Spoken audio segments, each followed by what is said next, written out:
Hey travel friends, it's Helen with Nicely Travel. In this video, we'll take a tour of a Sea Terrace cabin on Virgin Voyages ship, the Valiant Lady. This cabin type is Virgin Voyages equivalent to a standard balcony cabin on other cruise lines. The Sea Terrace cabin that I stayed in was located on deck 12, aft, port side, and it was all the way at the back of the ship, essentially the last Sea Terrace cabin before the aft-facing suite next door. My cabin was a standard Sea Terrace cabin, 225 square feet.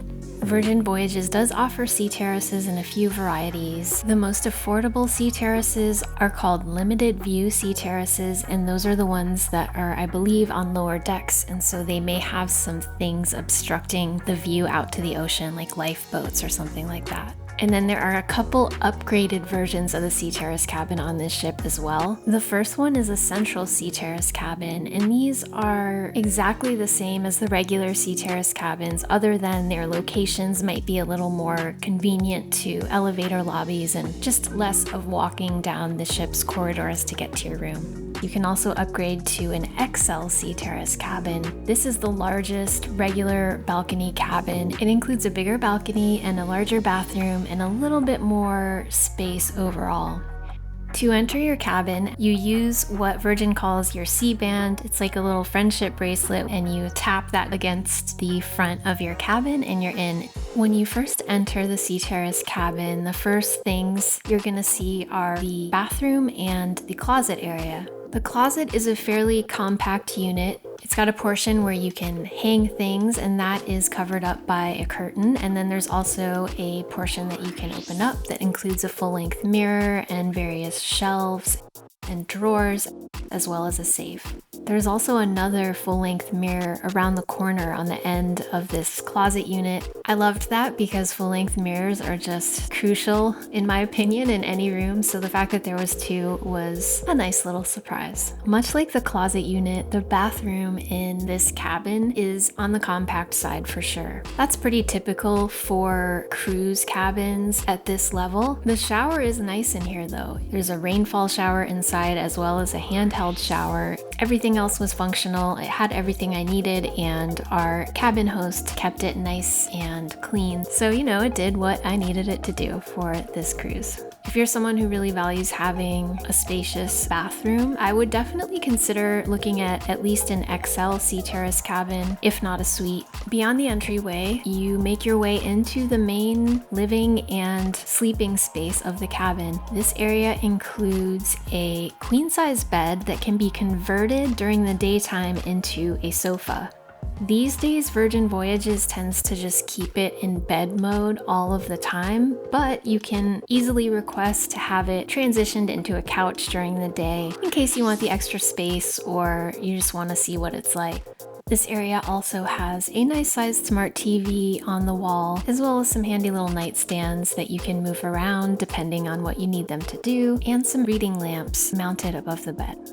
Beyond the main bedroom area, there is a vanity area and desk, as well as a mini fridge and a little area for water and beverages, as well as an additional chair. This was a great little unit. I used it throughout the day for different purposes. You can use it as a desk, as a vanity, as a place to eat some food, as a place to store additional items that you couldn't fit in the bathroom, place to keep your beverages or leftovers cold in the mini fridge. And there's also a handy little water station, and your cabin host will keep these waters replenished with filtered water throughout the day.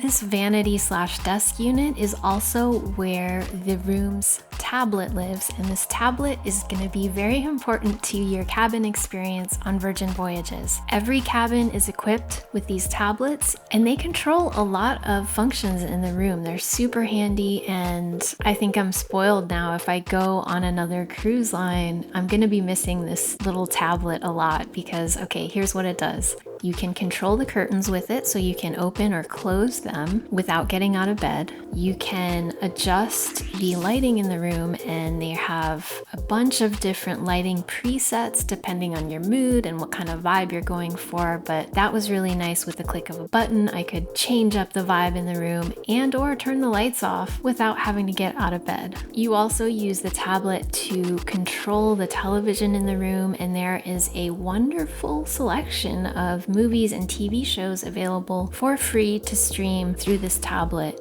Other things you can do on the tablet include housekeeping requests. You can also use the tablet to order room service, and Virgin offers room service 24 hours a day, and the quality of the food available through room service is really solid. They do charge a fee for room service delivery, but they waive the fee if you order anything that is an extra cost item, like a beer or a glass of wine or a specialty coffee drink. But I'll get more into details about room service and all of the food available on this ship in a future video. Finally, let's take a look at the actual Sea Terrace part of this cabin, aka the balcony. Probably the most unique feature of Virgin Voyages balconies is that most of them feature a signature hand-woven red hammock, and this is the first time I've seen any cruise line offer hammocks on their balconies, and let me tell you, it's a game changer. I loved the experience of just sitting or laying in the hammock and watching the sea go by. Another pretty sweet thing about the hammock for me was that when the seas got a little rough one day, all I had to do was go sit in the hammock, and because it was kind of moving right in harmony with the movement of the ship, somehow the motion wasn't getting to me as much as it would without the hammock. That wraps up our tour of the Sea Terrace cabin on the Valiant Lady. If you enjoyed the video, please hit the like button and subscribe. It really helps me out in a bunch of ways. And if you're curious about Virgin Voyages and this ship in particular, the Valiant Lady, stick around because I have more videos coming about the cruise experience on this ship. I'm really excited to share more because I had a great time. One thing to note, I was not comped or hosted. I did pay a travel advisor rate. However, all of the observations and opinions shared in this video are really my genuine, honest impressions. So I'll see you soon with another one of these videos, and until then, continue to travel nicely.